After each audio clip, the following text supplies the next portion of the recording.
అయితే ఈ పౌలు మిషనరీ ప్రయాణాలలో మనము రెండవ ప్రయాణాన్ని చూస్తా ఉంటున్నాం. ఈరోజు రెండవ ప్రయాణము 15వ అధ్యాయము 36వ వచనం నుండి 18వ అధ్యాయము 22వ వచనం వరకు ఉన్నట్లుగా మనము ఈ వచనాలన్నిటిని చదువుకుంటూ ఆయన రెండవ మిషనరీ ప్రయాణాన్ని ఎలాగ చేశాడు, ముఖ్యమైన సంఘటనలు, ప్రదేశాలు, అలాగే ఏమి నేర్చుకుంటున్నాం అప్లికేషన్‌గా మనము ఈరోజు రాత్రి పడుకునే లోపుగా ఏం నేర్చుకుంటున్నామని, అట్లనే డేవిడ్ లివింగ్‌స్టన్ అనే ఒక మిషనరీ జర్నీని కూడా చూడాలని నేను ఆశపడుతూ ఈ పౌలు జర్నీస్ మిషనరీ ప్రయాణాలు 4 మిషనరీ ప్రయాణాలు 4 డిఫరెంట్ కలర్స్‌లో ఉన్నాయి.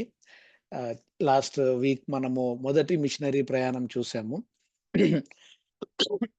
అది సెలూసియాలో ప్రయాణమయ్యి సలామీ నుండి సైప్రస్‌కెళ్ళి అక్కడి నుంచి పెర్గా, పెర్గా నుండి ఆహ్, పిసిదియాలో ఉండే అంతియొకయ, అక్కడి నుంచి ఐకోనియం, లిస్త్రా, దెర్బె, మళ్ళీ దెర్బె నుండి తిరిగి ఆహ్, అంతియొకయకు రావడము ఆహ్, మనం చూసాము. కాబట్టి ఈ పౌలు జర్నీలో రెండవదిగా రెండవ మిషనరీ ప్రయాణాన్ని మనము ఏడీ 50, 53 మధ్యలో జరిగినట్లుగా కూడా 2800 మైళ్ళు, ఆల్‌మోస్ట్ క్లోజ్ టు 4000 కిలోమీటర్లు వరకు ఆయన ప్రయాణం చేసినట్లుగా మనం చూస్తా ఉంటున్నాం. అయితే ఈ రెండవ మిషనరీ ప్రయాణము ఆహ్, ఈ అంతియొకయ, సిరియాలోని అంతియొకయ నుండి బయలుదేరి తిరిగి యెరూషలేముకు వచ్చి అక్కడ యెరూషలేం దగ్గర ఆహ్, అక్కడున్నటువంటి పెద్దలకు ఆయన జర్నీ ఎట్లా ఉంది? ఏమి అని, ఇక్కడ పరిచర్య ఎలాగ జరుగుతుంది అని అన్ని కుశలం అడిగి తిరిగి సిరియాలోని అంతియొకయ సంఘానికి వెళ్ళడం మనం చూస్తా ఉంటున్నాం. ఈ సిరియాలోని అంతియొకయ సంఘము అని మనము చూస్తున్నప్పుడు దాన్ని మొదటి అర్లీ చర్చ్ లాగా కూడా ఆహ్, మనము వాక్య భాగాల్లో చూస్తా ఉంటున్నాం. ప్రతి ప్రదేశం గురించి కొంచెం ఆహ్, ఆహ్, ఇంపార్టెంట్ ఇన్ఫర్మేషన్‌ని కూడా ఇక్కడ ఉంచాలని చెప్పి నేను కొన్ని పాయింట్స్‌ని మీ ముందుకు తీసుకొనొస్తా ఉంటున్నాను. ఈ సందర్భం ఏంటి అంటే మిషనరీ కార్యకలాపాలకు అది ప్రధాన కేంద్రం. Central church. క్రైస్తవులుగా మొదట పిలువబడినటువంటి ప్రదేశం. తర్వాత యూదులు, అన్యజనులు 2 2 గుంపులు కలిగినటువంటి ఐక్య సంఘం. అయితే అక్కడ ఆహ్, వారు పౌలు భక్తుడు మనము ఇదివరకు కొన్ని సంఘాలు స్థాపించాం గదా! తిరిగి ఆ సంఘాల దగ్గరికి వెళ్దాము అని చెప్పి బర్నబాస్ గారితోటి పౌలు గారు చెప్పినప్పుడు వారి మధ్య ఒక మైనటువంటి వివాదము వారి మధ్య రావడము జరుగుతది. 15వ అధ్యాయము 36వ వచనంలో మనం చూసినప్పుడు, ఏ ఏ పట్టణాలలో అయితే మనం వాక్యం ప్రచురం చేశామో, ఆ పట్టణాలకెళ్ళి సహోదరుల దగ్గరికి తిరిగి వెళ్దాము అనన్నప్పుడు, అక్కడ బర్నబాస్ ఏమంటారంటే, జాన్ మార్క్‌ని కూడా వెంటబెట్టుకొని ఎళ్దాము అని అంటే, పౌలు భక్తుడు వద్దు, జాన్ మార్క్ ఇదివరకు మనల్ని అక్కడ పంపూలియాలో నుండి మనల్ని వదిలిపెట్టేసి వెళ్ళిపోయాడు గదా! మళ్ళీ తిరిగి ఎందుకు మనము తీసుకెళ్ళడము అని చెప్పి ఆ సందర్భం వాళ్ళకు వస్తది. ఎందుకంటే వారి గత అనుభవాన్ని బట్టి తర్వాత జాన్ మార్క్‌ని కూడా అబ్జర్వ్ చేసుంటారు. సో, పౌలు వైఖరి ఆహ్, ఆహ్, ఎ ఒక రకంగాను, అయితే బర్నబాస్ గారు ఇంకొక రకంగాను, వారిద్దరి మధ్య కొంచెము వాదము ఏర్పడ్డము, ఇవన్నీ కూడా మనం వాక్య భాగాల్లో చూస్తా ఉంటున్నాం. బర్నబా కోరిక జాన్ మార్క్‌ని గూడా ఎంకరేజ్ చేసి ఇంకా మిషనరీగా దేవునిలో పెంచాలి అన్నటువంటి అలాగా బర్నబాస్ గారు కలిగి ఉన్నప్పుడు పౌలు భక్తుడేమో లేదు వద్దు అని, ఎందుకంటే చాలా షార్ప్ డిసగ్రీమెంట్‌గా మనం చూస్తా ఉంటున్నాం. ఆహ్, సో, పౌలేమో సీలను వెంటబెట్టుకొని వెళ్ళడము, అయితే బర్నబాసు మార్కును వెంటబెట్టుకొని వెళ్ళడము, వారి మధ్య కొంచెము తాత్కాలికంగా విభేదము ఏర్పడినప్పటికీ, మనము ఇక్కడ కొన్ని అంశాలను నేర్చుకోవాల్సిన వారంగా ఉంటున్నాం. ఏంటంటే, ఇద్దరు 2 డిఫరెంట్ పర్సనాలిటీస్. 2 డిఫరెంట్ పర్సనాలిటీస్ వల్ల వారి యొక్క డిఫరెన్స్ ఆఫ్ ఒపీనియన్స్ వచ్చినందుకు, వారి యొక్క డిఫరెన్స్ ఆఫ్ ఒపీనియన్స్‌ని కూడా అది ఒకవేళ మరి అది మంచిదో కాదో, ప్రాబబ్లీ అది దేవుని చిత్తం కాదేమో అని కూడా కొంతమంది అంటా ఉంటారు. కానీ దేవుడైతే దాన్ని ఏ విధంగా చేశాడు అని మనం గమనిస్తే 2 టీమ్స్‌గా వారిని డివైడ్ చేసి పౌలు, సీల కలిసి ఒక వైపు వెళ్ళడము. బర్నబాసు యోహాను మార్కును వెంటబెట్టుకొని ఇటువైపు తిరిగి సైప్రస్ వైపు వెళ్ళడము 2 టీమ్స్‌గా మనం చూస్తా ఉంటున్నాం. కాబట్టి దీంట్లో ఏం నేర్చుకోగలుగుతాము అని మనం చూస్తే, ఇది డెఫినిట్‌గా ఒక మిస్టేక్ లాగానే చూడొచ్చు. చాలామంది దైవజనులు దీన్ని ఒక మిస్టేక్ లాగా చూస్తారు. ఎందుకంటే అది that may not be God's perfect will అని కూడా అంటారు. దేవుని చిత్తము అలాగా ఉండి ఉండకపోవచ్చు అని కూడా దైవజనులు చెప్తా ఉంటారు. ఎందుకంటే ఫ్లెష్ ఉంది కాబట్టి ఆ శరీరంలో నుండి ఆహ్, ఎవరి దగ్గర నుంచి మరి ఆ యొక్క డిఫరెన్స్ ఆఫ్ ఒపీనియన్స్ బయటికి రావడం జరిగిందో మనకైతే తెలియదు కానీ, వారిద్దరూ కొట్లాడుకోలేదక్కడ. They they disagreed. లేదు, వద్దు అని డిసగ్రీ అయినారు. సో, కొన్ని డిసగ్రీమెంట్స్ వస్తాయి మన విశ్వాసుల మధ్యలో కూడా. ఆహ్, కొన్ని షార్ప్‌గుంటాయి. కొన్ని పట్టి పట్టనట్లు కూడా మనము చూసుకోవచ్చు. So, they agreed to disagree in an agreeable spirit. వారు ఎట్లా డిపార్ట్ అయినారు అంటే, ఓకే. నేను జాన్ మార్క్‌ని ఇట్లా తీసుకెళ్తాను. నువ్వు సీల కలిసి మీరు అట్లా ఎళ్ళండి అని వారు ఒక మంచి ఒప్పందముతో వారు డిపార్ట్ అయిన విధంగా మనం చూస్తా ఉంటున్నాం. ఎందుకంటే తర్వాత కూడా వారు కలుసుకుంటారు. ఈ జాన్ మార్కే కదా! ఆహ్, ఇంకొక సువార్తను కూడా రాస్తారు. కాబట్టి ఆయన ఒకవేళ ఆయనను నిజంగానే పౌలు భక్తుడు, బర్నబాస్ గారు వారిద్దరూ అట్లనే వదిలేసిండింటే, మరి ఒక విశ్వాసీ జీవితం ఎలాగవుతదో కూడా మనకు తెలీదు. కానీ దేవుడైతే ప్రతి ఒక్కటి కూడా మనుషుల వీక్‌నెసెస్‌ని బట్టి ఆహ్, అక్కడే దేవుడు ఆహ్, హ్మ్. దాన్ని బట్టి దేవుడు జడ్జి చేయకుండా దేవుని యొక్క ప్రణాళికలు, దేవుని యొక్క ఉద్దేశాలు చాలా డిఫరెంట్‌గా ఉంటాయి అని మనం చూస్తా ఉంటున్నాం. ఇక్కడ 3 అంశాలని నేను ఇక్కడ గుర్తు చేస్తా ఉంటున్నాను. ఒకవేళ జాన్ మార్క్‌ని వారు పౌలు భక్తుడు ఒప్పుకొని ఆహ్, సరే మనం తీసుకెళ్దాము అని తీసుకెళ్ళి ఉంటే, ఆ జర్నీ అంతా కూడా జాన్ మార్క్‌ని బట్టి అపోస్తలుడైన పౌలు గారు, బర్నబాస్ గారు వారిద్దరూ మధ్యలో అప్పుడప్పుడు ఏమైనా ఆహ్, ఏమంటారు చిన్న చిన్న ఆర్గ్యుమెంట్స్ గాని, డిసగ్రీమెంట్స్ కానీ వచ్చి ఉండేవేమో. ఒకవేళ వాళ్ళు తీసుకోపోకుండా ఆహ్, వారు ఉండడం వల్ల వాళ్ళ మనసులలో కూడా ఏమైనా అరే! మన మే ప నేను బర్నబాస్‌ని వదిలిపెట్టేసానే అని పౌలు గారు, అరే! నేను పౌలు భక్తుని యొక్క మాట వినకపోయినానే అని జెప్పి బర్నబాస్ గారు, వారి వారి వేరు వేరు ప్రయాణాలలో కూడా ఒకవేళ కొంచెము మనసు అప్పుడప్పుడు ఏమైనా ఆహ్, కలత చెందే విధంగా ఉన్నిందేమో మనకు తెలీదు. అట్లనే ఒకవేళ కంప్లీట్‌గా ఆహ్, వదిలిపెట్టేసిందంటే జాన్ మార్క్ పరిస్థితి ఏమైండేదో. కాబట్టి మనం కూడా అప్పుడప్పుడు విశ్వాసులముగా తర్వాత ప్రత్యేకంగా పరిచర్య చేసే దగ్గర కొన్ని డిఫరెన్స్ ఆఫ్ ఒపీనియన్స్ ఏవైనా ఉన్నప్పుడు ah, we can disagree in an agreeable spirit. ఏదైనా కూడా ఒకవేళ ఆహ్, లాంగ్ సైట్ మనం చూడలేకపోయినా షార్ట్ సైట్‌లో అప్పటికప్పుడు ఏవైనా కొన్ని ఆహ్, డిఫరెన్స్ ఆఫ్ ఒపీనియన్స్ ఉన్నప్పుడు మంచి డెసిషన్స్ తీసుకోవడం తప్పులేదు. అయితే ఆ డెసిషన్స్ తీసుకోవడం తప్పులేదు. డిసగ్రీ అవ్వచ్చు. కానీ అబోవ్ ఆల్ ప్రేమ నుండి మాత్రం మనం ఎప్పుడు గూడా వె వె వైదొలగూడదు. ఆ యొక్క ప్రేమ విషయంలో మనము ఏమాత్రం కాంప్రమైజ్ కాకూడదు. విశ్వాసులముగా కలిసి ఉండొచ్చు.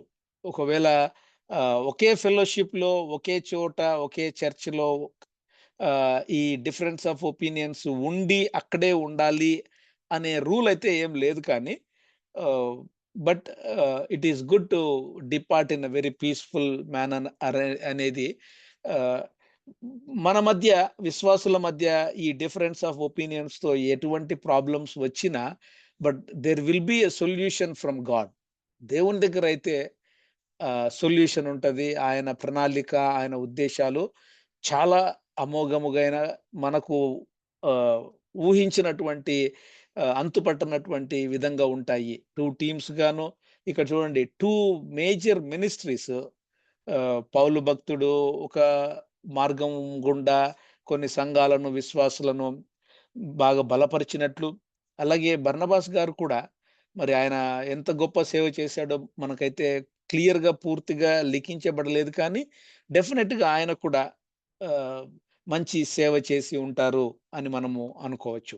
కాబట్టి అక్కడి నుంచి వారు ఆహ్, నెక్స్ట్ లుస్త్రాకి తర్వాత ఇలాగా కొన్ని దేశ కొన్ని సిటీస్‌కి వెళ్తా ఉండడము ఆహ్, మనము చూస్తా ఉంటున్నాం. కాబట్టి ఈ పౌలు భక్తుడు ఆహ్, ఈ విధంగా ప్రయాణం అయిపోతూ, పోతూ ఉన్న ఆ సమయాలలో టర్కీ గుండా పాదచార కొంచెం నడవక, కొంచెము ఒంటె మీద కొంత దూరము ఆహ్, ఓడ ప్రయాణము ఈ విధంగా చేస్తూ ఉన్న ఈ వచనాలన్నీ కూడా మనము 15వ అధ్యాయము 36 నుండి 18వ అధ్యాయము 22 వరకు మనం చదువుకుంటా ఉంటున్నాం. కాబట్టి 16వ అధ్యాయం వచ్చే వేళకి అక్కడ తిమోతి కూడా కలుస్తాడు. లుస్త్రలో తిమోతి కలుస్తాడు.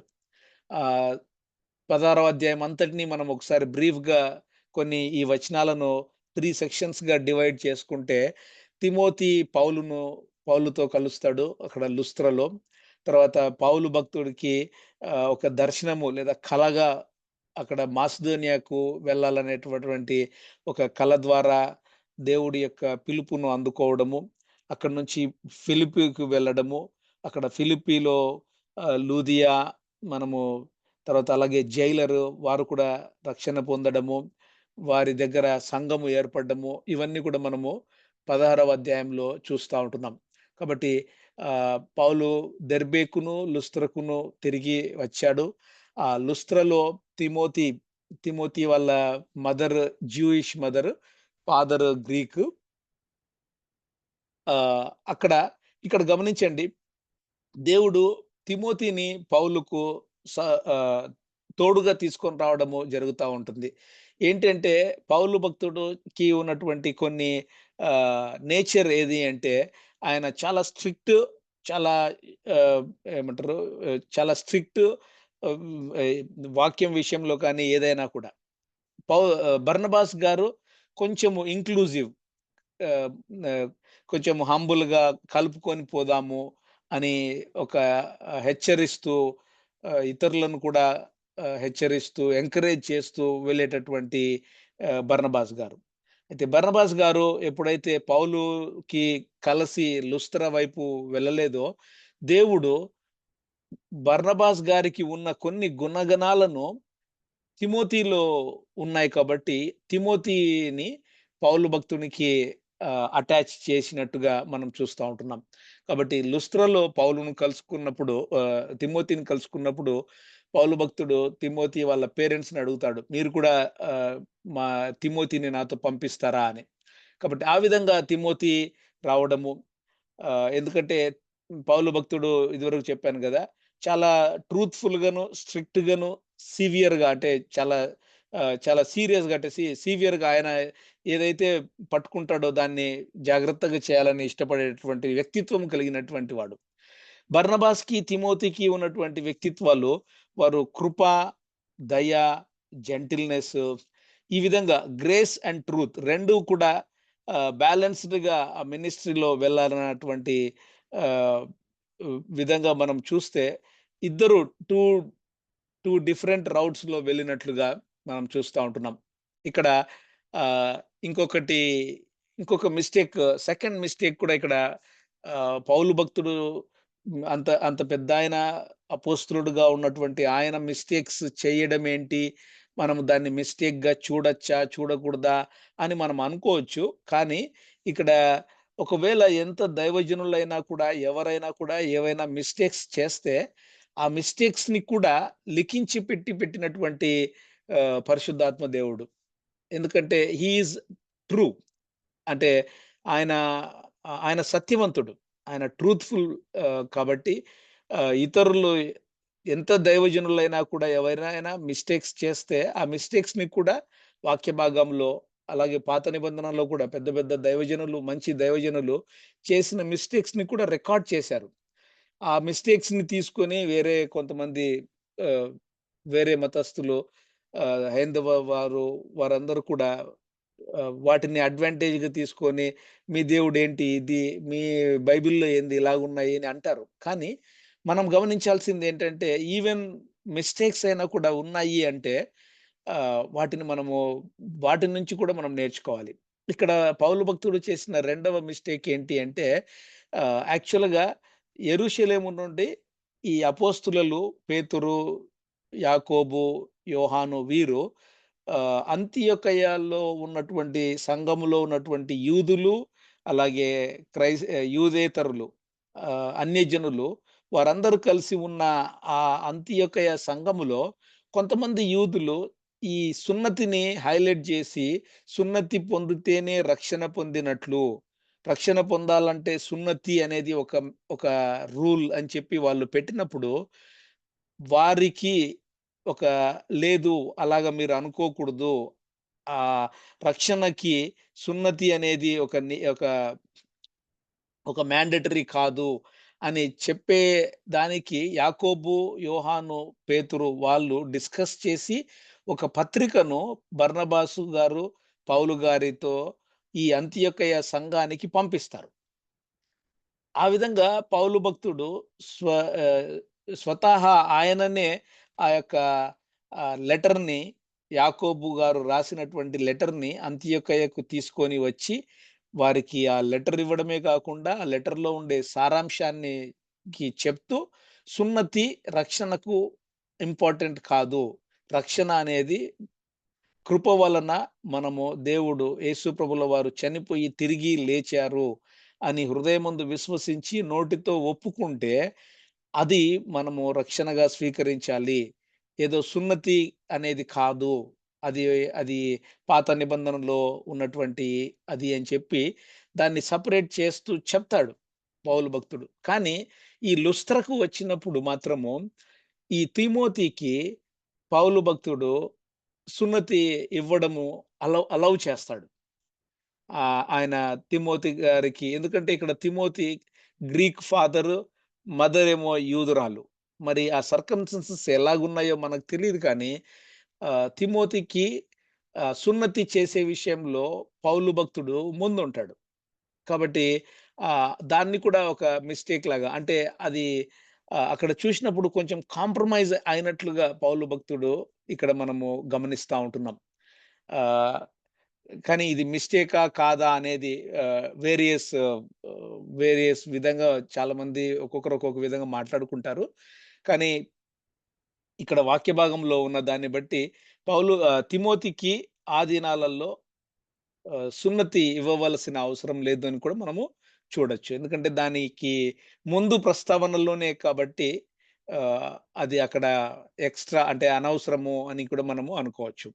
ఆ విధంగా 16వ అధ్యాయం నుంచి మనం ఇంకా కొన్ని విషయాలు చూసినప్పుడు ఆసియాలో వాక్యము చెప్పకూడదని పరిశుద్ధాత్మ దేవుడు వారిని ఆకటంకపరిచి, ఆ విధంగా వారు హ్మ్, ఆహ్, అక్కడి నుంచి ఆహ్, మాసిదో మూసియాకి వెళ్ళడము మనము చూస్తా ఉంటున్నాం. అయితే ఇక్కడ గమనించండి పౌలు భక్తుడు ఆహ్, ప్రాబబ్లీ అంటే ఇల్‌నెస్ వచ్చిందేమో అని కూడా మనం అనుకోవచ్చు. అంటే కొంచెము రోగంతో ఏమైనా పడినాడేమో, జ్వరంతో పడి ఉన్నాడేమో. ఆ జ్వరముతో ఉన్నప్పుడు కూడా ఆయన ఊరికే ఉండలేదు. కానీ ఇక్కడ చెప్తాడు గదా! గలతీయులకు రాసిన పత్రిక 4:13లో మీరు నాకు అన్యాయము చేయలేదు. మొదటిసారి శరీర దౌర్బల్యము కలిగినను నేను మీకు సువార్త ప్రకటించి తిని అని ఇక్కడ చెప్తాడనమాట. కాబట్టి ఒకవేళ ఏమైనా కొంచెము రోగం ఏదైనా ఉన్నిందేమో, ఆయనకు బాగలేకుండా ఆరోగ్యము, అనారోగ్యము ఆహ్, అట్లా పరిస్థితులు లేని సమయంలో కూడా మరి ఆయన ఏ విధంగా సువార్త పంచినాడు, వారికి కూడా చెప్పినాడు అని చెప్పి మనం ఇక్కడ చూడొచ్చు. కాబట్టి పౌలు గారు, అలాగే సైలస్ వారు బితోనియాకు వెళ్ళాలని ఆశపడినారు కానీ, పరిశుద్ధాత్మ దేవుడు ఒకవేళ పౌలు భక్తుడికి అనారోగ్యమును ఇస్తూ అక్కడ ఏమైనా ఆపాడేమో. ఒక్కొక్కసారి మనకు కూడా అనారోగ్యము వచ్చినప్పుడు మనం గమనించాలి. వెంటనే అనారోగ్యం వస్తూనే, జ్వరం వస్తూనే జ్వరం నుంచి కాపాడండి అని చెప్పి మనం ప్రార్థన చేస్తాము. అట్లనే అట్ ద సేమ్ టైమ్ ఒకవేళ దేవుని ప్రణాళికలు, ఉద్దేశాలు ఏమైతే ఉంటున్నాయో ఏమో అని చెప్పి వాటిని కూడా మనము పసిగట్టగలిగే దానికి ఇటువంటి వాక్యానుసారమైనటువంటి ఎగ్జాంపుల్స్‌ని కూడా మనము చూడొచ్చు. కాబట్టి ఆ విధంగా ఈ గలతీయ ప్రాంతము. గలతీయ అంటే ఇక్కడే పిసిదియాలోని అంతియొక్కయ దగ్గరనే గలతీయ అని అనరు కానీ, ఆ ప్రాంతమంతా ప్రాబబ్లీ ఆ దేశాన్ని గలతీ అని అంటారేమో. కాబట్టి అక్కడ ఆ విధంగా గలతీ లోని అన్నటువంటి ప్రస్తావనని మనం అక్కడ చూస్తా ఉంటున్నాం. అలాగే త్రోయకు రావడము. ఆహ్, అంతట వారు మూసియాను దాటిపోయి త్రోయకు వస్తారు. ఇక్కడ గమనిస్తే వాక్య భాగంలో మాకు, మేము అని ప్లూరల్ వర్డ్ కనపడతది.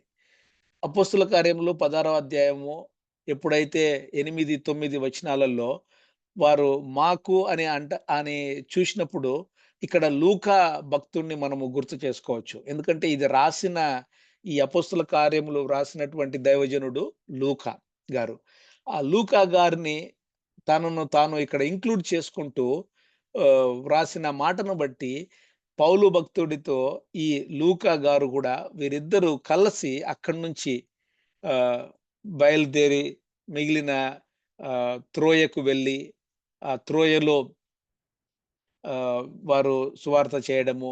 మాసిదోనియా దేశస్థుడొకడు పౌలు భక్తుడికి కలలో కనపడి, మీరు మాకు వచ్చి సహాయం చేయండి అని అడిగిన విధానాన్ని చూసి, మనము ఇక్కడి నుంచి మనం వెళ్ళాలేమో, వారికి కూడా సువార్త చెప్పాలేమో అని జెప్పి, వారు ఆ విధంగా త్రోయకు రావడం జరుగుతా ఉంటుంది. కాబట్టి ఇక్కడ కూడా మనం ఒకవేళ అప్లికేషన్‌గా చూస్తే, అప్పుడు లూదియాయును దైవభక్తి గల యొక్క స్త్రీ వినుచుండెను. ఆమె ఊదా రంగు పొడిని అమ్ము తుయతైరా పట్టణస్థురాలు. ప్రభువు ఆమె హృదయము తెరిచెను గనుక పౌలు చెప్పిన మాటల యందు లక్ష్యముంచెను. ఇక్కడ మనము ఈ ప్రభువు ఆమె హృదయము తెరిచెను అన్నటువంటి మాటని మనం చూసినప్పుడు, ఒకవేళ మనం కూడా ఇతరులకు సువార్తను చెప్తా ఉంటాం. Unless God opens their heart, sometimes they may not be able to get gospel right away. కాబట్టి మనము మొదట ఏమని ప్రార్థన చేయాలంటే, దేవా వారి హృదయాలను మీరు తెరిచి, వారితో మీరే మాట్లాడండి. వారిని మీరే తండ్రి తట్టండి. ఆహ్, స్టిర్ అప్ దేర్ హార్ట్స్ అని చెప్పి మనము అడుక్కోవాలి. ఒకవేళ వాక్యం చెప్పినంత మాత్రాన, వారు దేవుణ్ణి అంగీకరించినంత మాత్రాన, అదేదో మనము చెప్పితే వారు రక్షణ పొందినారు అనేది ఎప్పుడు కూడా మనం తీసుకోకూడదు. దేవుడు వారి యొక్క హృదయాన్ని తెరిచి ఆ విధంగా దేవుడు రక్షణని వారికి ఆ విధంగా ప్రసాదించినట్లుగా మాత్రమే మనం చూసుకోవాలి. కాబట్టి ఆ విధంగా లూదియా స్త్రీ అయినటువంటి ఆమె దైవజనురాలు ఇక్కడ రక్షణ పొంది ఫిలిప్పు సంఘము ఒక సంఘము కూడా రావడము, ఆ సంఘానికి పౌలు భక్తుడు తరువాత ఆహ్, ఫిలిప్పీయులకు రాసిన పత్రిక అని ఒక పత్రికను కూడా మనం రాసినట్లుగా చూస్తా ఉంటున్నాం.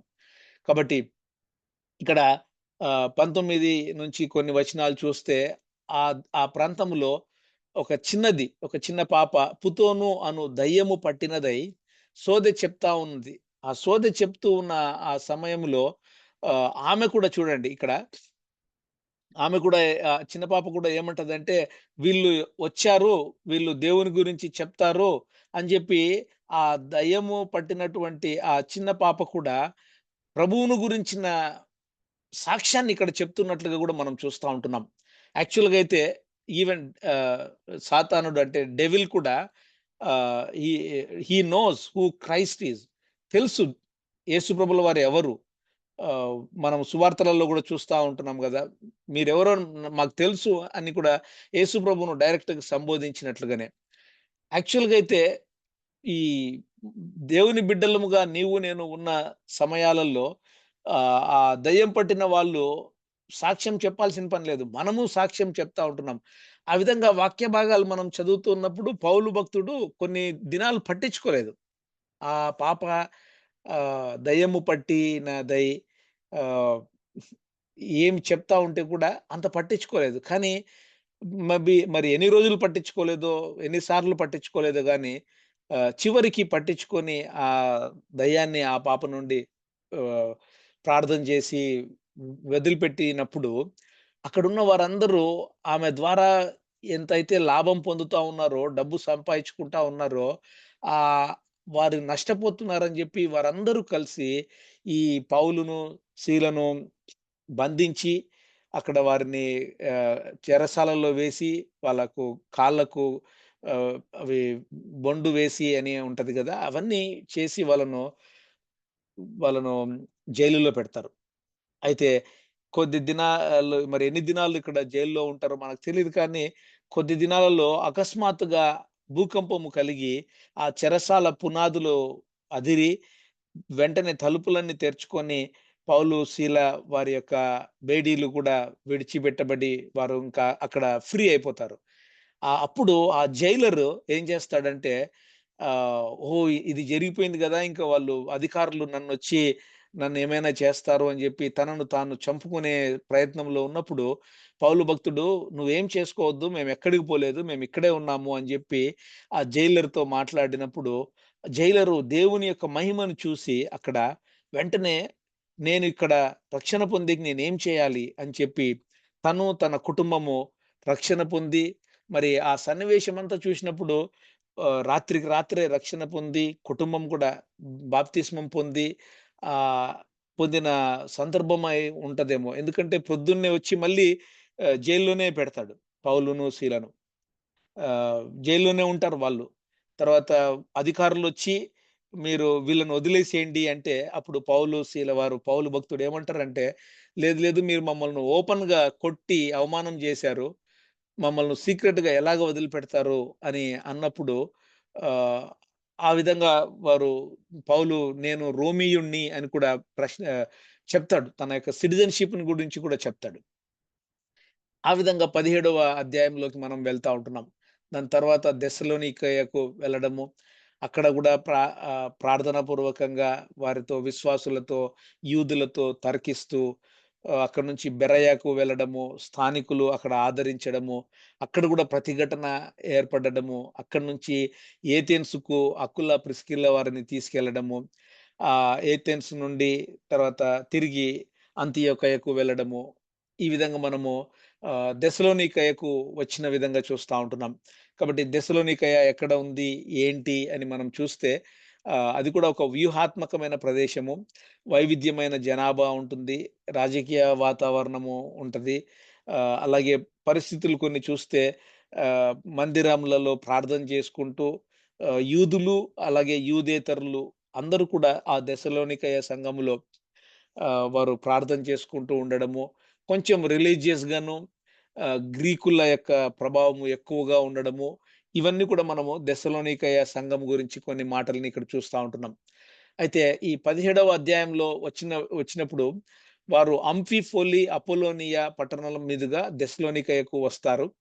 అయితే వాడుక చొప్పున పౌలు భక్తుడు ఏం చేస్తారంటే, ఆ సినగోగ్ సమాజ మందిరంలోకి వెళ్లి, అక్కడ వారు ఎవరైనా వాక్యం చదువుతా ఉంటే విని, ఒకవేళ వారు ఏదైనా అవకాశం ఇస్తే అక్కడ సువార్త చెప్తూ, ఆ విధంగా వారితో తర్కిస్తూ సువార్త పరిచర్య చేస్తూ ఉండేటటువంటి అలవాటులో ఉన్నట్లుగా మనం చూస్తా ఉంటున్నాం.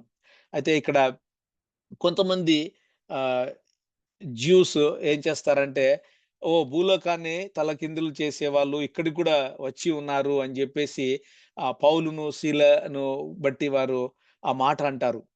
ఈ మాట నుంచి మనం కూడా అప్లికేషన్‌గా మనం ఏం చూడొచ్చంటే, నీ నుండి, నీ నుండి లేదా నీ గురించి, నా గురించి కూడా ఓహ్! ఒక క్రిస్టియన్ వస్తున్నాడు అనే మంచి మాటని, ఓహ్! దేవుని బిడ్డ, క్రీస్తు బిడ్డ వస్తా ఉన్నాడు. ఒకవేళ ఏదైనా ఆఫీసెస్‌లో ఎక్కడైనా ప్రాబ్లమ్ ఉన్నప్పుడు, ఓహ్! మనము ఆ బ్రదర్, ఆ సిస్టర్ దగ్గరికెళ్దాం. వారు ప్రార్థన చేస్తే ఈ ప్రాబ్లమ్స్ సాల్వ్ అయితాయి అనేటటువంటి మంచి మాటలని నీ గురించి, నా గురించి కూడా చెప్పుకోగలుగుతా ఉన్నారా? ఒకవేళ అట్లా లేదు అంటే, కనీసం ఇప్పటి నుంచైనా గూడా మనము ఆ విధమైన మంచి బ్రతుకును బ్రతకాలి అని జెప్పి దేవుడు మనకు గుర్తు చేస్తా ఉంటున్నాడు. అక్కడే ఆ దెస్సలోనికయ నుండి బెరయ అనే ఇంకొక పట్టణానికి వెళ్ళడము. ఆ బెరయ గురించి కూడా మనము అప్పుడప్పుడు వింటా ఉంటాం. బెరయాలో ఉండే విశ్వాసులు చాలా మ చాలా జాగ్రత్తగా వారు కొంచెము సీరియస్‌గా వారు వాక్య పఠన చేసి, వాక్యములో ఏముంది అని చెప్పి వారు కూడా పరిశోధించి, వాక్యములో ఉండి దేవుడు చెప్పిన మాటల చొప్పున వారు అంగీకరించి, స్వీకరించి పెరిగేటటువంటి మంచి విశ్వాసులుగా ఉన్నట్లుగా మనము బెరయ సంఘాన్ని గురించి, ఆ బెరయ ప్రాంతం గురించి ఇప్పుడు చూస్తా ఉంటున్నాం. అయితే 17వ అధ్యాయము 10వ వచనంలో అక్కడ కూడా పౌలు, సీలయను ఆహ్, అక్కడ ఉన్నటువంటి కొంతమంది ఆహ్, ఆహ్, రేకెత్తించి వారిని ఆ విధంగా అక్కడి నుంచి కూడా ఆహ్, వాళ్ళని జైల్లో వేయాలి అని చెప్పి చూస్తా ఉంటారనమాట. కానీ దెస్సలోనికయలో ఉన్న వారి కంటే వీరు ఘనులై ఉన్నారు అనే మాట కూడా మనము 17వ అధ్యాయము 11వ వచనంలో చూస్తా ఉంటున్నాం. వీరు ఆసక్తితో వాక్యమును అంగీకరించి పౌలును, సీలయు చెప్పిన సంగతులు నిజంగా అలాగా ఉన్నాయో లేదో అని చెప్పి లేఖనాలలో కూడా ప్రతిదినమును లేఖనములను పరిశోధిస్తూ వచ్చినటువంటి వారు. ఒక ప్రాంతము కంటే ఈ ప్రాంతపు వాసులు అధికమైన ఘనము ఘనులైనటువంటి వారు అని వాక్య భాగంలో ఎందుకు ఈ విధంగా డిఫరెన్స్‌ని చూపిస్తున్నారు అంటే, నిజంగా ఆ బెరయ సంఘం వారు లేదా బెరయలో ఉన్నటువంటి విశ్వాసులు అంత ప్రత్యేకత కలిగినటువంటి వారేమో అని మనము గమనించాలి. అదెందుకు అట్లా ఒకరిని ఆహ్, ఎక్కువ జేసి, ఒకరిని తక్కువ చేసి అని మనమేం అనుకోవాల్సిన పని లేదు. అప్పుడప్పుడు మనం గూడా అనుకుంటా ఉంటాం. పలానా సంఘములో వాళ్ళు, ఓహ్! వాళ్ళు చాలా వాక్యములో దిట్ట అని. ఆహ్, ఆ విధంగా మనం కూడా మంచి సంఘములో దేవుని యొక్క బిడ్డలముగా, విశ్వాసులముగా ఎదుగుతూ, ఆసక్తితో వాక్యమును అంగీకరించి, నిజంగా ఆ విధంగా అలాగా ఉన్నాయా? లేవా? అని మనము వాక్యములో కూడా తర్కించి, పరిశోధించి, చూసుకుంటూ వెళ్ళాలి.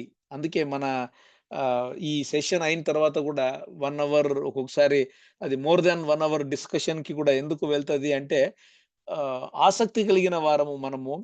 ఏమీ ఆహ్, డిఫరెన్స్ ఆఫ్ అంటే మనము కొట్లాటలాగా లేకుండా చాలా సామరస్యంగా ఇంకా ఎక్కడుంది? ఇంకా ఎట్లా ఎదగాలి? ఇంకా వాక్యములో ఎక్కడెక్కడ ఉంది? అవన్నీ పరిశోధించి మనము పెరుగుతున్నట్లుగా దేవుడు మనల్ని పెంచుతా ఉంటున్నారు. ఆ విధంగా మనము కంటిన్యూయస్‌గా పెరగాలని జెప్పి దేవుడు మనకు గుర్తు చేస్తా ఉంటున్నారు. కాబట్టి ఈ అప్లికేషన్ పాయింట్ ఇంకొక పాయింట్ 17వ అధ్యాయము 16వ వచనంలో చూస్తే, పౌలు ఏథెన్స్‌లో అంటే ఏథెన్స్‌కి వెళ్తాడు. ఏథెన్స్‌లో వారి కొరకు కనిపెట్టుకొని ఉండగా, ఆ పట్టణము విగ్రహములతో నిండియుండుట చూచినందున అతని ఆత్మ పరితాపము పట్టలేకపోయెను. అంటే ఆహ్, ఏథెన్స్‌కి వెళ్ళాడు. తిమోతి వారి గురించి వెయిట్ చేస్తా ఉన్నాడు. అయితే ఆ ఏథెన్స్‌లో అక్కడ ఉన్నటువంటి ప్రజలు చూస్తే వారు తెలియబడనటువంటి దేవుడికి అని జెప్పి ఒక బలిపీఠాన్ని ఒక విగ్రహంలాగా అక్కడ మొలిచి ఉన్నటువంటి ఆ రాతిని వారు ఆధారం చేసుకొని అక్కడ ఆరాధిస్తున్నట్టుగా, తెలియబడని దేవుణ్ణి ఆరాధిస్తున్నట్టుగా, తర్వాత ఆ విగ్రహారాధన అవన్నీ కూడా చూసినప్పుడు పౌలు భక్తుడు అక్కడ పరితాపము పట్టలేకపోయాను. He cannot digest. He cannot maybe రాత్రంతా పడుకోలేకపోయినాడేమో. నైట్‌మేర్స్ ఏమైనా ఉన్నాయేమో. అంటే ఆయన తట్టుకోలేకపోయాడేమో. అటువంటి తట్టుకోలేనటువంటి సన్నివేశాలు నీలో, నాలో ఉన్నాయా? ఎక్కడైనా ఏదైనా పాపం జూసినప్పుడు, లేదా ఎక్కడైనా దేవునికి విరుద్ధంగా చూసినప్పుడు, నువ్వు కూడా తట్టుకోలేక, దేవుని చిత్తాన్ని జరిగించాలని ఆహ్, ఎళ్లి వారితోటి సామరస్యంగా మాట్లాడుతూ, మంచి మార్గంలోకి వచ్చేందుకు, తర్వాత ఒక 10 మందిని దేవునిలోకి తెచ్చేందుకు, నేను మనము ఇటువంటి పరితాపము పట్టలేనటువంటి అనుభవాలను కలిగి ఉంటున్నామా లేదా? ఒకటో పేతురు 3:15లో చూస్తే, నిర్మలమైన మనస్సాక్షి కలిగిన వారై, మీలో ఉన్న నిరీక్షణను గూర్చి మిమ్మును హేతువు అడుగు ప్రతి వానికిని సాత్వికముతోనూ, భయముతోనూ సమాధానము చెప్పుటకు ఎల్లప్పుడూ సిద్ధముగా ఉండి, మీ హృదయముల యందు క్రీస్తును ప్రభువుగా ప్రతిష్ఠించుకొనుడి అన్నటువంటి మాటను చూస్తా ఉంటున్నాం. అదే ప్రదర్శించాడు ఇక్కడ పౌలు భక్తుడు. వారు ఆ ఏథెన్స్‌లో ఉన్న వారిని చాలా చక్కగా మంచిగా సంబోధించి, వాళ్ళల్లో ఉన్నటువంటి నైపుణ్యతను, వాళ్ళలో ఉన్నటువంటి గొప్పతనాన్ని వారికి గుర్తు చేస్తూ, వాళ్ళని అప్రిషియేట్ చేస్తూ, అయితే మీరు తెలియబడనటువంటి దేవుడని అనుకుంటా ఉన్నారేమో, కానీ నిజంగా ఆ దేవుడు యేసు ప్రభుల వారు అని చెప్పి ఆ ఏథెన్స్ ప్రజలకు ఈవెన్ ఇప్పుడు గూడా మనం చూస్తే ఏథెన్స్‌కి చాలా ఆహ్, గొప్ప ప్రఖ్యాతి ఉన్నట్లుగా మనం గూడా చూస్తా ఉంటున్నాం. అలెగ్జాండర్ రాజు కూడా అక్కడ ఏథెన్స్ పట్టణం దగ్గరికి వెళ్ళడము, ఆ యుద్ధాల గురించి కూడా మనము చూస్తా ఉంటున్నాం. అయితే చాలా హిస్టారిక్ సిటీ, ఏన్షియంట్ సిటీ అని కూడా అంటారు గదా! ఆహ్, కాబట్టి ఏథెన్స్ గురించి కూడా కొన్ని మాటలు నేనిక్కడ ఉంచాను. ఆహ్, అయితే 27, 28 వచనాలలో చూసినప్పుడు, తన్ను వెదకు నిమిత్తము నిర్ణయ కాలమును వారి నివాస స్థలము యొక్క పొలిమేరలను ఏర్పరచెను. ఆయనలో ఆయన మనలో ఎవనికిని దూరముగా ఉండువాడు కాడు అని చెప్పి ప్రభుల వారి గురించి చెప్తా ఉంటున్నాడు. మనం ఆయందు బ్రతుకుచున్నాము, చలించుచున్నాము, ఉనికి కలిగి ఉన్నాము. అటువలే మనం ఆయన సంతానమని మీ కవీశ్వరులలో కొందరును చెప్పుచున్నారు అని చెప్పి ఇక్కడ వారికి వాటినే గుర్తు చేస్తూ దేవుని యొక్క ఉనికిని గురించి ఇక్కడ చెప్తా ఉంటున్నాడు. అలాగే 34 వచనంలో చూస్తే ఇంకా నెక్స్ట్ కొన్ని వచనాలలో చూస్తే కూడా అక్కడ జడ్జిమెంట్ గురించి కూడా చెప్తాడు. న్యాయ తీర్పు ఉంది అని కూడా చెప్తాడు. ఆ విధంగా ఏథెన్సులో పౌలు భక్తుడు ఈ సువార్త పరిచర్యను జరిగిస్తూ వారందరిని కూడా అక్కడ చాలా మందిని అనేకులను దేవుని వైపు తిప్పినట్లుగాను, ఇక్కడ ఇంకా చూస్తే యూదులందరూ రోమా విడిచి వెళ్ళిపోవాలని క్లౌదియా చక్రవర్తి ఆజ్ఞాపించినందున వారు ఇటలీ వదిలిపెట్టేసి వచ్చి ఉన్నటువంటి ఈ ఈ వీరిని బట్టి కూడా అంటే వారిని బట్టి కూడా ఇక్కడ చెప్తా ఉంటాడు. కాబట్టి ఈ జడ్జిమెంట్ గురించి అని ఉన్నప్పుడు 2 జడ్జిమెంట్స్ ఉన్నాయిక్కడ. విశ్వాసుల తీర్పు, అవిశ్వాసుల తీర్పు. యేసు ప్రభువును సొంత రక్షకునిగా అంగీకరించిన ప్రతి ఒక్కరు కూడా ఈ విశ్వాసి తీర్పు దగ్గరికి ఎళ్తారు. అక్కడ కాండమ్నేషన్ ఉండదు గానీ, అక్కడ రివార్డ్ ఉంటది. అక్కడ పనిష్మెంట్ ఉండదు కానీ, నీవు నేను రక్షణ పొందిన తరువాత ప్రభువు గురించి, ప్రభు కొరకు చేసినటువంటి మంచి పనుల నిమిత్తమై నీకు, నాకు అక్కడ ఒక రివార్డ్‌ని దేవుడు ఇవ్వబోతా ఉన్నాడు. అయితే గ్రేట్ వైట్ థ్రోన్ జడ్జిమెంట్ ధవలమైనటువంటి మహాసింహాసనపు తీర్పులో అక్కడ అవిశ్వాసులు మాత్రమే ఉంటారు. ఈ భూమి మీద వారికి ఉన్న జీవిత కాలంలో యేసు ప్రభువును సొంత రక్షకునిగా అంగీకరించకపోతే, వారికి ఇచ్చినటువంటి అవకాశాల్ని దేవుడు అక్కడ చూపిస్తూ, దేవుడు న్యాయవంతుడు కాబట్టి వారిని అక్కడి నుంచి దేవుడు లేనటువంటి సన్నిధి, దానినే నరకము, హెల్ అని కూడా అంటారు గదా! అక్కడికి పంపించేవాడుగా మనకు ఈ 2 టైప్స్ ఆఫ్ జడ్జిమెంట్స్ ఉన్నాయి. వాటి గురించి కూడా మనకు మంచి అవగాహన ఉండాలి అని చెప్పి నేనిక్కడ గుర్తు చేస్తా ఉంటున్నాను. ఆ విధంగా వాళ్ళు కొరింథీకి రావడము, కొరింథీ పట్టణం గురించి కొన్ని మాటలను నేను అక్కడ కొరింథీలో వారు డేరాలు కుట్టుకునే ఆహ్, వారు ఎక్కువ మంది ఆ వ్యాపారం చేసుకునేవారు ఎక్కువ మంది ఉండడము. పౌలు కూడా డేరాలు కుట్టే నేర్పరి కాబట్టి ఆయన వృత్తి డేరాలు కుట్టేది తెలుసు కాబట్టి, ఆయన కూడా వీరితో కలిసి అక్కడ టెంట్ మేకింగ్ డేరాలు కుడుతూ, ఆ విధంగా డబ్బును సంపాదిస్తూ, ఆ విధంగా సువార్తను పరిచర్య చేసుకుంటూ వెళ్తున్నట్లుగా మనం చూస్తా ఉంటున్నాం. కాబట్టి కొరింథీ సంఘం గురించి నెక్స్ట్ జర్నీ గురించినటువంటి వాక్య భాగాలన్నీ అపోస్తుల కార్యములు 18వ అధ్యాయంలో ఉంటున్నాయి. కాబట్టి వాటిని ఆ కొరింథీ సంఘంలో ఉన్నప్పుడే అక్కడ గూడా పౌలు భక్తుడుని వారు కొంతమంది యూదులు శిక్షించాలని, జైల్‌లో వేయాలని ప్రయత్నిస్తారు. ఆ సమయంలో రాసినటువంటి 2 పత్రికలే ఒకటో తెస్సలోనికైలకు, రెండవ దెస్సలోనికైలకు ఆ విధంగా పత్రికలు కూడా రాసినట్లుగా గూడా మనము చూస్తా ఉంటున్నాం. అవి ఏ ఏ ప్రాంతంలో రాశారు అంటే ఏడీ 51, 52 ప్రాంతంలో వ్రాసారు అని చూస్తున్నప్పుడు ఇది రెండవ మిషనరీ జర్నీలో ఉన్నప్పుడు రాసిన పత్రికలుగా కూడా మనము చూస్తా ఉంటున్నాం.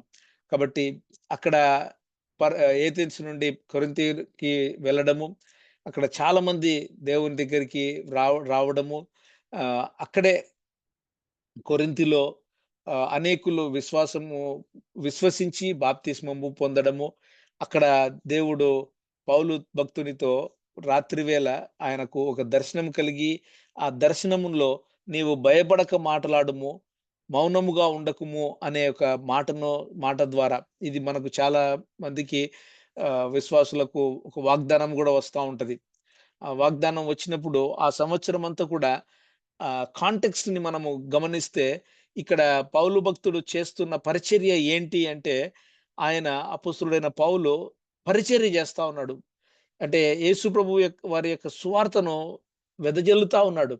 ఆ సువార్తను చెప్పే సమయములో నెక్స్ట్ డేస్‌లో ఆయన ఒక అధికారి దగ్గరికెళ్లి నిలబడాల్సిన పని వస్తుంది. ఒక న్యాయవంతుని దగ్గరికెళ్లి నిలబడాల్సిన పని వస్తది. ఆ సన్నివేశాలను ఆధారం చేసుకొని ఉన్నటువంటి ఆ మాటను మనం కూడా ఎట్లా దాన్ని అప్లికేషన్‌గా చూడాలి అంటే, ఒకవేళ దేవునికి సాక్షిగా నిలబడాల్సిన ఆ సమయాలేమైనా ఆ సంవత్సరంలో మనకొస్తాయేమో. కాబట్టి అటువంటి సమయాలను మనము ఆధారం చేసుకొని భయపడకుండా ఆహ్, మనము సువార్తను చక్కగా మంచిగా సావధానంగా మనము ఆహ్, వే సువార్తను మనం చెప్పాలి అని జెప్పి దేవుడు గుర్తు చేస్తా ఉన్నాడు. ఎందుకంటే ఇక్కడ 10వ వచనంలో చూస్తే, "ఈ పట్టణంలో నాకు బహు జనమున్నది" అని చెప్పి ఇక్కడ దేవుడు చెప్తా ఉన్నారు. కాబట్టి నీవు నేను ఉండే ఇరుగు, పొరుగు ప్రాంతాలలో కూడా దేవుని జనము ఉన్నారు. అలాగే దేవుని ఎరుగనటువంటి జనము ఉన్నారు. దేవుని ఎరుగనటువంటి జనమునకు మనము క్రీస్తు ప్రభుల వారి యొక్క సువార్తను తీసుకెళ్ళాలి. ఒకవేళ మనకేవైనా అడ్డంకులు ఆహ్, కొన్ని కష్టాలు వస్తా ఉంటే, దేవుడు మన కొరకు ఆ ప్రదేశంలో కొంతమంది మంచి వారిని, కొంతమంది అధికారులను కూడా మరి పెట్టి ఉంటాడు. వారిని కూడా మనము దేవుడు ప్రణాళికలో వారిని వాడుకుంటూ కొన్ని కష్టాల నుండి కూడా మనల్ని బయటికి తీసుకొనొచ్చే విధంగా కూడా వారిని ఉపయోగించుకుంటారు. ఒకవేళ నీవు కూడా ఆ విధంగా దేవుని యొక్క జనముగా ఇతర విశ్వాసులకు ఏవైనా కష్టాలున్నప్పుడు మంచిగా దేవుని ప్రణాళికలో వాడబడే వాడిగా కూడా దేవుని జనముగా మనము ఉండాలని చెప్పి దేవుడు ఇక్కడ గుర్తు చేస్తా ఉన్నాడు. అలాగే 18వ వచనము ఆహ్, 18వ అధ్యాయము 18వ వచనంలో చూసినప్పుడు పౌలు ఇంకనూ బహుదినములు అక్కడ ఉండిన తరువాత సహోదరుల యొద్ద సెలవు పుచ్చుకొని తనకు మ్రొక్కుబడి ఉన్నందున కెంక్రేయలో తల వెంట్రుకలు కత్తిరించుకొని ఓడ ఎక్కి సిరియాకు బయలుదేరెను అని ఉంటది. ఇక్కడ కూడా చూస్తే కెంక్రేయలో తల వెంట్రుకలు కత్తిరించుకొని మ్రొక్కుబడి కలిగి అని ఉంటది మాటలు. అంటే అప్పటి వరకు చూస్తే పౌలు భక్తుడు కూడా అపోస్తలుడైన పౌలు ఎంతో గొప్ప పరిచర్య చేస్తూ కూడా కొన్ని మ్రొక్కుబళ్ళు అంటే యూ ఆయన యూదుడుగాను లేదా పరిసయ్యుడుగాను కూడా పెరిగినటువంటి వాటిలలో నేర్చుకున్న కొన్ని పాత అలవాట్లలో ఉన్నటువంటి కొన్ని మ్రొక్కుబడిగా పెట్టుకొని వెంట్రుకలు కత్తిరించుకోకుండా మేబీ కొన్ని లాంగ్ హెయిర్ ఏమైనా పెట్టుకొని ఉన్నాడేమో. లేదా ఒక 2 నెలలు, 3 నెలలు ఏమైనా కత్తిరించుకోలేదేమో. కొంతమంది దైవజనులు ఏం చెప్తారంటే, అలాగా ఉండకూడదేమో అని కూడా అంటారు. మనకైతే తెలీదు కానీ ఉన్న వాక్య భాగాన్ని బట్టి మనం ఏం నేర్చుకోవాలి అంటే ఒకవేళ దైవజనులు ఏవైనా కొన్ని మిస్టేక్స్ లేదా వారి వీక్‌నెసెస్‌ని కూడా వాక్యములో లిఖించి పెట్టారు అని మనం చూసినప్పుడు వాటిలోపు నుంచి కూడా మనము మంచిది మాత్రమే చూసి నేర్చుకోవాలి. అలాగే మనం కూడా ఒక్కొక్కసారి ఎక్కడైనా ఈవెన్ కొంతమంది సాక్ష్యం చెప్పేటప్పుడు అంత పాజిటివ్ సైడ్ ఆఫ్ ద స్టోరీనే చెప్తా ఉంటారు. నెగెటివ్స్ అస్సలు ఏం చెప్పకుండా దాచిపెట్టేస్తా ఉంటారు. ఒకవేళ మనము ఏదైనా తప్పులు చేసి వీక్‌నెసెస్‌లో అటు ఇటు ద్రొల్లి ఉంటే వాటిని మనము ఒప్పుకోవడంలో తప్పు లేదు.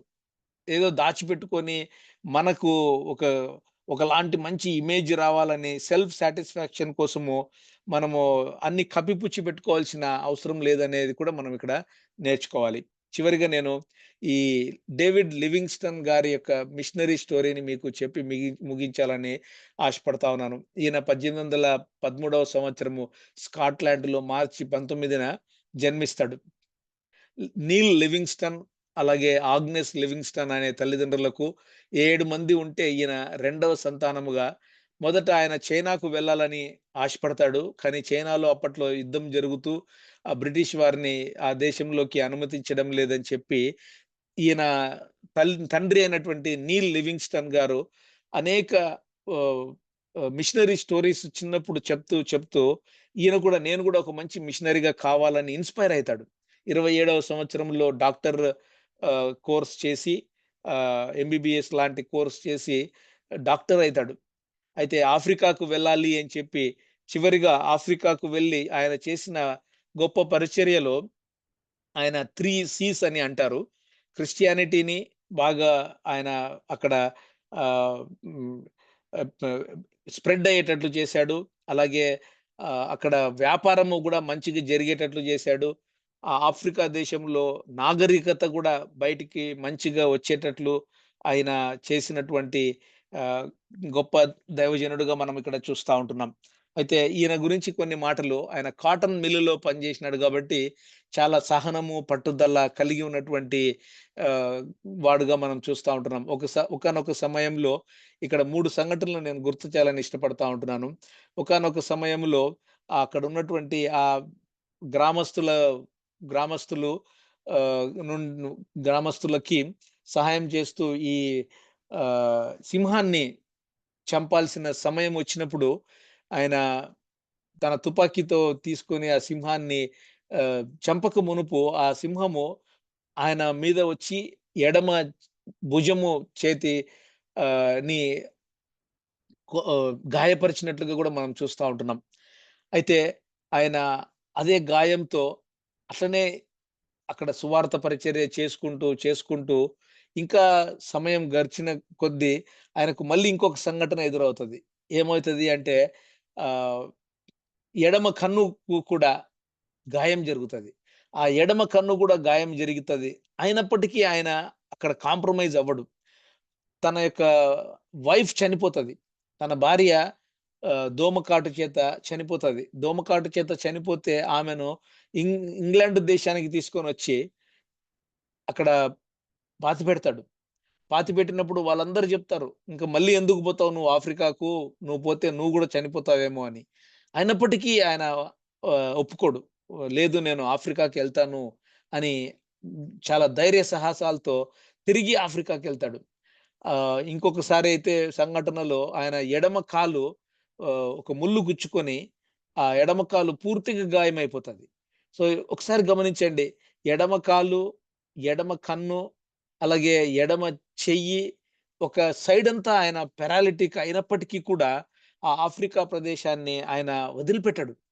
ఆయన వదిలిపెట్టకుండా అక్కడే వారికి సువార్త చేస్తూ ఆహ్, వారి మధ్యనే ఆయన ఉండి, వారి మధ్యనే ఆయన చివరిగా ఆయన 60 సంవత్సరాల వయసులో ఆయన చనిపోతాడు. ఆయన ఎట్లా చనిపోతాడు అంటే, ఆయన ప్రార్థన చేస్తూ అంటే రైట్ సైడ్ ఉన్నటువంటి ఆ రైట్ హ్యాండ్ ని ఆధారం చేసుకొని మోకరించి ప్రార్థన చేసుకుంటే ఉండే ఆ సమయాలలో ఆయనకు అనారోగ్యంతో మలేరియా, విరేచనాలతో ఆయన 1873వ సంవత్సరంన మరణిస్తాడు. అయితే ఆయన మరణించిన తర్వాత డేవిడ్ లివింగ్‌స్టన్ గారిని తిరిగి ఆ యొక్క శరీరాన్ని ఆహ్, బాడీని ఇంగ్లాండ్‌కు తీసుకెళ్ళాలి అని జెప్పి వారు ఇంగ్లాండ్‌కు తీసుకెళ్తా ఉంటే, ఆ గ్రామ ప్రజలు ఏమని కోరుకుంటారంటే, చివరిగా వారు ఒక కోరిక కోరుకుంటారు. "మీరు బాడీని తీసుకెళ్తారేమో తీసుకెళ్ళండి గానీ, ఆయన మా గురించి ఎంతో ప్రేమించాడు మమ్మల్ని. ఎంతో ప్రేమ వెచ్చించాడు. ఆయన యొక్క దయ, కరుణ, ఆయన యొక్క ప్రేమల్ని మేము నిజంగా చాలా అనుభవించాము. కాబట్టి అవన్నీ ఉన్న ఆ హృదయమును మాత్రము, ఆ గుండెను మాత్రము తీసేసి మా దగ్గర పాతిపెట్టండి. కావాలంటే మీరు బాడీని, శరీరాన్ని మీరు మీ దేశానికి తీసుకెళ్ళండి అని చెప్పి వాళ్ళు ప్రాధేయపడినప్పుడు, ఆ గ్రామస్తుల కోరిక మేరకు ఆయన హృదయంలో ఉండే ఆయన శరీరంలో ఉండే గుండెను తీసేసి, ఆ అవయవాన్ని మాత్రం తీసి ఆఫ్రికాలో పాతిపెడతారు. ఆయన శరీరాన్ని తిరిగి ఆయన దేశానికి తీసుకెళ్ళి మన అక్కడ పాతిపెడతారు. కాబట్టి డేవిడ్ లివింగ్‌స్టన్ గురించిన ఈ మిషనరీ స్టోరీలో మనం ఏం నేర్చుకోగలుగుతాము అని మనం చూసినప్పుడు, ఆయన పిలుపుని చాలా గట్టిగా పట్టుకొని, పౌలు భక్తుడిని మనం ఏ విధంగా అయితే చూసామో, ఆయన కూడా ఆహ్, జైల్‌లో ఏశారు. తర్వాత కొట్టారు, రాళ్ళతో కొట్టారు. చనిపోయినాడని అనుకున్నారు. అయినప్పటికీ ఆయన కాంప్రమైజ్ అవ్వలేదు. ఓకే. ఇంగ వీళ్ళు నన్ను కొడతా ఉన్నారు అని జెప్పి ఆగిపోలేదు. క్రీ క్రీస్తు ప్రభుల వారిని ఆయన రుచి చూసాడు కాబట్టి, ఆయన యొక్క ఆహ్, ఆ విధంగా పౌలు వల్లే ఈ డేవిడ్ లివింగ్‌స్టన్ గారు గూడా ఆయన బాడీ, మైండ్ అండ్ సోల్ మొత్తము ఆయన వెచ్చించినట్లుగా, ఆయన వైద్యుడిగా ఉన్నప్పటికీ కూడా ఒక విద్యావేత్తగా ఆ ప్రదేశాలన్నిటిని కనుక్కునేదానికి, వారందరికీ కూడా ప్రేమ పంచి, క్రీస్తు ప్రభుల వారి యొక్క సువార్తను తీసుకెళ్ళి అనేక మందిని విశ్వాసంలోకి వచ్చేందుకు తను సాక్రిఫైస్ చేసుకున్నాడు. కాబట్టి ఆ డేవిడ్ లివింగ్‌స్టన్ యొక్క వ్యక్తిగతమైనటువంటి ఆహ్, పర్సనల్ టెస్టిమనీని కూడా మనము ఇంకా యూట్యూబ్‌లలో కూడా చాలా ఉన్నాయి. అవన్నీ వింటూ మనం కూడా మనమెందుకు ఆ విధంగా మనమున్న ఇరుగు పొరుగు వారి మధ్య గాని లేదా ఒకవేళ మిషనరీగా ఎక్కడికైనా దేవుడు మనల్ని తీసుకెళ్ళాలని ప్రిపేర్ చేస్తా ఉంటే, మనము ఆ విధంగా ప్రిపేర్ అయ్యేదానికి కూడా దేవుడు మనల్ని ఈ విధంగా అపోస్తలుడైన పౌలు గారి రెండవ మిషనరీ ప్రయాణములో నుండి అనేక విషయాలు మనకు చెప్తూ వచ్చారు. అలాగే డేవిడ్ లివింగ్‌స్టన్ గారి మిషనరీ గురించి కూడా దేవుడు మనకు అనేక వాక్య భాగాల్ని తీసుకొని వస్తూ అనేక అప్లికేషన్ పాయింట్స్‌ని మనకు గుర్తు చేశారు. కాబట్టి వీటన్నిటిని వింటున్న మనము దేవుడు మనకు ఆహ్, మన యొక్క జీవితంలో ముప్పదంతలుగాను, అరవదంతలుగాను, 100% ఈ యొక్క వాక్యము చేసేదానికి మనము ప్రార్థనతో ఈ యొక్క వాక్య భాగాన్ని ముగించుకుందామండి.